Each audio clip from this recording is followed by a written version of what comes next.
कोलकाता के RG medical college में 9 अगस्त को ट्रेनी डॉक्टर से रेप और हत्या का मामला गर्माता जा रहा है। पीड़ित परिवार इंसाफ की गुहार लगा रहा है। इस मामले को लेकर मेडिकल कॉलेज प्रशासन के साथ साथ कोलकाता पुलिस और ममता सरकार सवालों के घेरे में है। एक तरफ बंगाल में रेप मर्डर कांड पर सवाल उठ रहे हैं, तो वहीं यूपी में रेप के आरोपी का कैसे इलाज किया जाता है, ये मेरठ में देखने को मिला है। मेरठ में 2 साल की बच्ची की रेप के बाद हत्या करके शव नाले में फेंकने वाला आरोपी पुलिस की मुठभेड़ में पकड़ लिया गया। एनकाउंटर के दौरान उसके पैर में गोली लगी और उसे पकड़ लिया। पुलिस आरोपी को गिरफ्तार करके मेडिकल जांच के लिए ले गई। इस दौरान वो भाग गया और जब पुलिस उसे पकड़ने गई तो मुठभेड़ हो गई। मेरठ में 2 साल की बच्ची से दुष्कर्म के बाद हत्या करने के आरोप में पुलिस आरोपी मोहिश को गिरफ्तार करके मेडिकल के लिए ले जा रही थी, लेकिन इसी दौरान आरोपी पुलिस को चकमा देकर फरार हो गया। पुलिस जब उसे पकड़ने गई तो वो पुलिस पर ही गोलियां चलाने लगा, जिसके बाद आत्मरक्षा में पुलिस ने भी गोलियां चला दी और आरोपी घायल हो गया। इसके बाद पुलिस ने उसे गिरफ्तार कर लिया। रात्रि में एक 2 वर्षीय बच्ची को उठाकर ले गया ये आरोपी और इसने उसके साथ दुष्कर्म की घटना कारित की, जिसके बाद उसकी हत्या कर दी। इस पर पुलिस ने इसको गिरफ्तार किया। आज जब इसके मेडिकल के लिए ले जाया जा रहा था, ये पुलिस को चकमा देकर भागने में कामयाब रहा, जिस पर कि तत्काल पुलिस बल को अलर्ट किया गया। जनपद में काफ़ी सघन तलाश के बाद काफ़ी देर के बाद में ये अभियुक्त गिरफ्तार हुआ।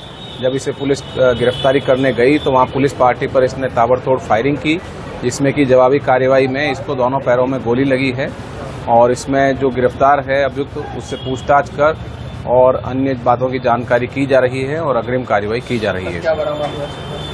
ये इससे एक तमंचा बरामद हुआ है और साथ ही इसमें इनके अन्य साथी कौन है, किसने इसको ये हथियार उपलब्ध करवाया, इसकी भी जांच की जा रही है। क्या सर ने दुष्कर्म की बात कबूला है? कैसे पहले जी, जो पोस्टमार्टम रिपोर्ट है उसमें ये तथ्य सामने आए हैं और इसी आधार पर मुकदमे में भी धारा बढ़ाई गई है और संगीन धाराओं में इस पे कार्रवाई की जा रही है। बता दें कि 9 अगस्त को कोलकाता के आरजी मेडिकल कॉलेज के सेमिनार हॉल में ट्रेनी डॉक्टर की लाश मिली थी। पोस्टमार्टम रिपोर्ट में रेप की पुष्टि हुई। इस वारदात को लेकर देश भर में डॉक्टर सड़कों पर आ गए। आरोपी संजय रॉय पुलिस की गिरफ्त में है। दोषी को फांसी देने की मांग उठ रही है।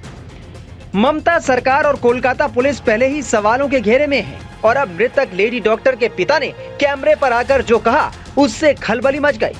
मृतका के पिता ने पुलिस, मेडिकल कॉलेज प्रशासन पर कई गंभीर सवाल उठाए हैं। जो इंक्वायरी चल रहा है इसका कोई रिजल्ट नहीं अभी तक मिला है। इसके लिए आशा करने के बाद हम क्या कर सकते हैं?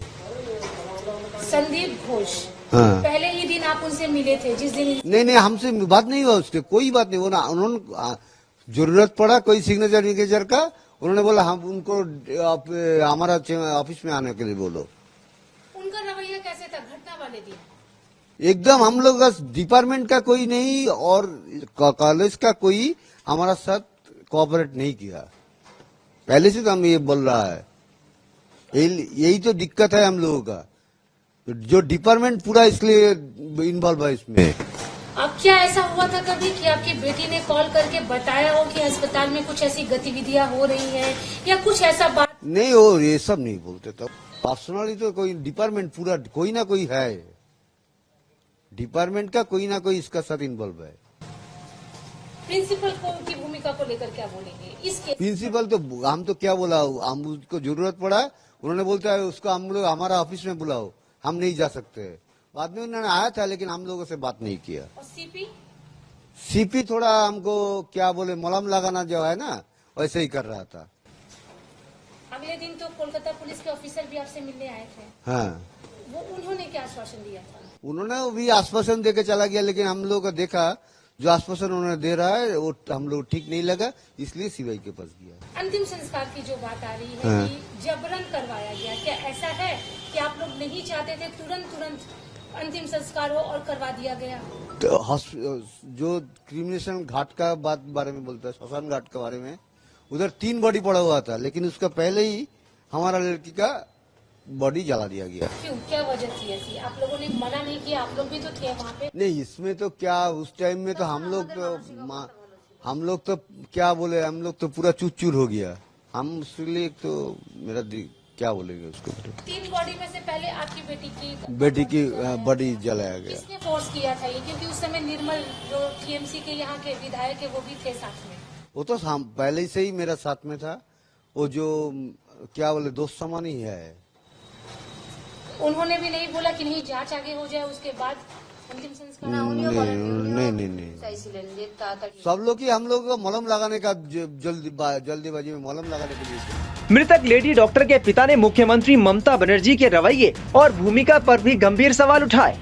अभी अगर ओवरऑल आप देखेंगे, जिस तरह से इंक्वायरी चल रही है, जिस तरह से प्रोटेस्ट चल रहा है, जिस तरह से सीएम का जो भी बयान आ रहा है, इन सब को लेकर आप क्या बोलेंगे? सीएम अपने रास्ते में नाम उतार के जस्टिस मांगता है, फिर जो जनरल पब्लिक है उसने जब जस्टिस मांगता है उसको बंद करने के लिए कोशिश कर रहे हैं। क्या इसकी सब क्या बात है? हम लोग तो इसके लिए बहुत दुख आ गया। सीएम की भूमिका से आप नाखुश हैं? अभी तो नाखुशी है। एक और बात, जैसे बोला जा रहा था कि राज्य सरकार की तरफ से कंपनसेशन देने की बात आ रही थी। हाँ, बात बोला है। हम लोग पहले से उन्होंने जब पहला बोला हम ना कर दिया है। हम नहीं इसको तो नहीं बोला है उन्होंने। हम तो जब कंपनसेशन के बारे में बोला है, हम लोग दोषी का सजा मिलने के बाद जाएंगे आपका पास और कंपनसेशन के बारे में उस टाइम में बात होगा। और 2020 में एक आर्टिकल 7 से गिर कर हम लोग को मालूम नहीं है। अभी आप लोगों की आखिरी डिमांड जस्टिस, एक जस्टिस ही है। राज्य सरकार की क्या है? वही जस्टिस देने का मदद करे। निर्भया कांड के बाद कोलकाता में लेडी डॉक्टर से रेप और फिर निर्मम हत्या को लेकर एक बार फिर महिला सुरक्षा के मुद्दे पर गंभीर सवाल खड़े हो गए हैं। देश भर में विरोध प्रदर्शनों का दौर जारी है। मृतक महिला डॉक्टर के माता पिता इंसाफ की गुहार लगा रहे हैं। उधर सीबीआई इस पूरे केस की हकीकत सामने लाने में जुटी है।